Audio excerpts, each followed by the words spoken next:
Chapter 2. Writing an abstract that attracts readers' attention. Your abstract is the second most important part of any academic paper, after the title. It's the gateway to your research and the first section most people actually read.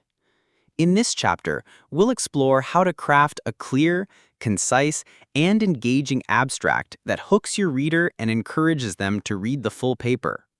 Let's dive into practical techniques to make your abstract impactful. 1. Abstract is like an advertisement. Think of your abstract as an advertisement for your paper. Editors, readers, and librarians don't have time to read everything. They decide quickly if your paper is worth their attention. That's why first impressions are critical. You must sell your paper in just a few sentences. How? First, by attracting curiosity. Make the reader want to know more. Second, by writing short, clear sentences, ideally no more than 25 words per sentence. A well-crafted abstract convinces people your paper is worth reading. 2. Write the abstract last. A common mistake is trying to write the abstract first. You should always write your abstract last, after you've finished writing the entire paper. This mirrors the research process. You only understand the full story after you've completed your study. When you do write it, start with the most important points, what you found, and how this can be interpreted. By doing this, your abstract will reflect the true contribution of your research, clearly and concisely. 3. What to write in your abstract. So, what exactly should you include in your abstract? Use these 5 guiding questions to structure your abstract effectively. Why did I carry out this project? What is the significance? What did I do and how? What were the methods and key results? What was new compared to previous research? Highlight the novelty. What are the implications or contributions of my findings? What are my conclusions and recommendations? You don't have to follow this order rigidly, but answering these points will ensure your abstract is both complete and persuasive. 4. How to structure your abstract. To make your abstract clear and organized, it helps to follow a structured format, especially for academic journals that require it. Here are the typical sections you can use.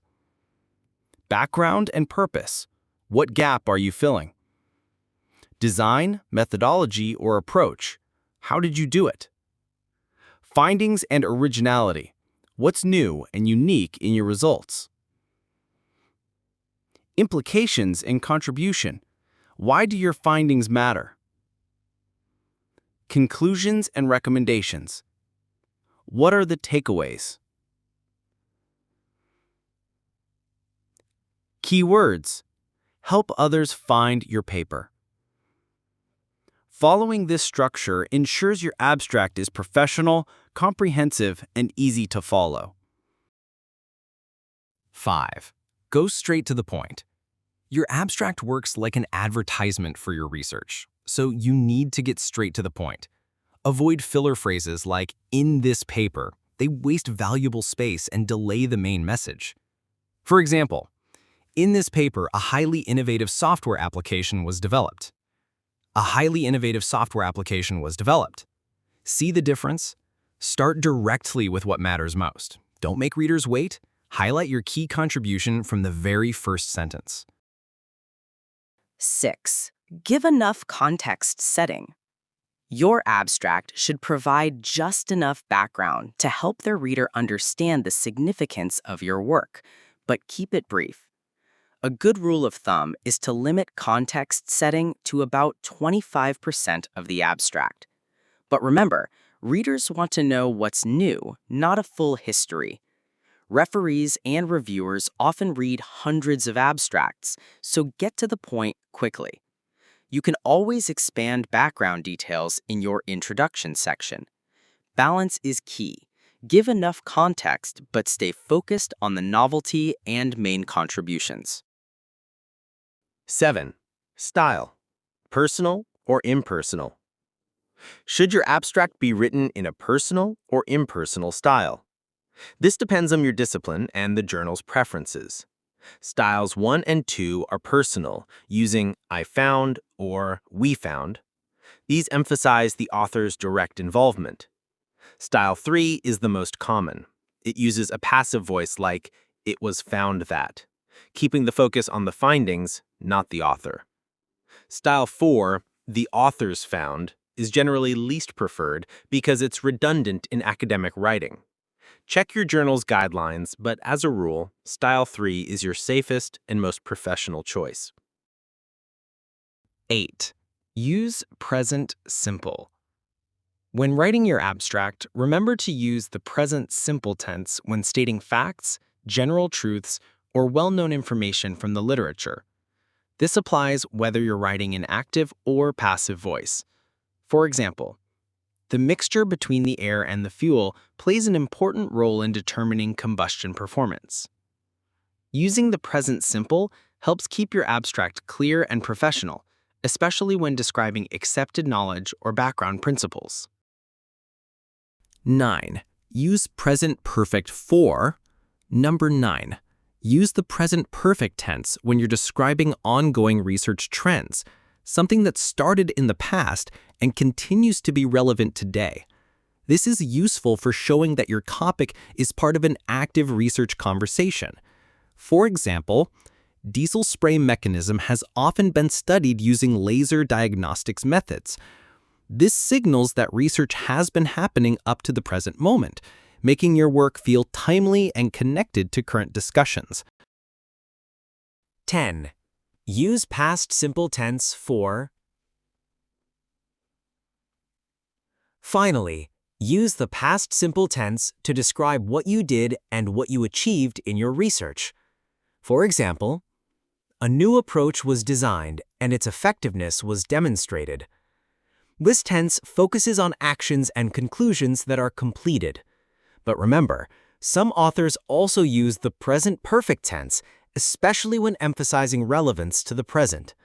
For instance, a new approach has been designed and its effectiveness has been demonstrated.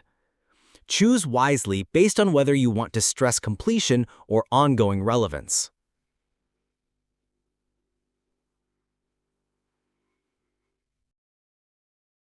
11. How to select your keywords. Keywords are more important than you might think. Google indexes your paper based on them. Choose keywords strategically to help readers and search engines find your paper quickly. Well-chosen keywords increase your paper's visibility. Remember, never repeat the same keyword more than 3 times in the abstract to avoid redundancy. Papers that appear on the first page of Google search results typically get more citations. Your keywords directly influence your discoverability, so choose wisely to maximize your research impact. 12. How about your limitations? When writing your abstract, remember, yes, you need to sell your research, but you must also be honest with your readers. Don't overpromise in the abstract. Instead, the best approach is to mention limitations in the discussion section of your paper. This way, your abstract remains focused on contributions, while still maintaining transparency later in the manuscript, keeping both readers and reviewers on your side. 13. Aim to have maximum impact. Finally, your abstract should aim for maximum impact, grabbing attention quickly and leaving a strong impression. Here are 3 simple ways to do this. Highlight the importance of your research, why it matters. Be as concise as possible. Remove unnecessary words. Put the best information first. Present your findings in the strongest possible order. These strategies ensure your abstract is compelling, readable, and highly effective at communicating the value of your work.